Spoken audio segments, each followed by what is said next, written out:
Mummy బర్త్డేకి చిన్న surprise plan చేద్దామని చెప్పి మమ్మీ పడుకునే వరకు వెయిట్ చేసి డాడీ నేను డెకరేషన్ స్టార్ట్ చేద్దాం అనుకున్నాం. కానీ ప్రశ్వి నీహరా అయితే అస్సలు పడుకోనే లేదు. ఇంకా ఆ ప్లాన్ అయితే ఫ్లాప్ అయిపోయింది. ఇంకొకటి ఒక గిఫ్ట్ ఆర్డర్ పెట్టాను. అదేంటంటే డ్యామేజ్డ్ పీస్ వచ్చిందనమాట. సో మళ్ళీ రిటర్న్ చేయాల్సి వచ్చింది.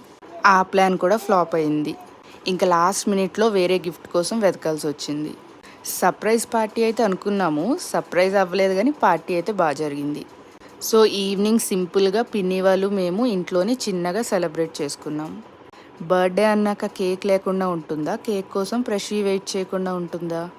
అక్కడ ప్రశ్వి ఆనందం చూసారా? కేక్ కటింగ్ అవుతుంది అన్నదానికన్నా నాకు కేక్ వస్తుంది అన్న ఆనందమే ఎక్కువ కనిపిస్తుంది. గిఫ్ట్గా మమ్మీకి బుద్ధుడు విగ్రహం ఇచ్చాను.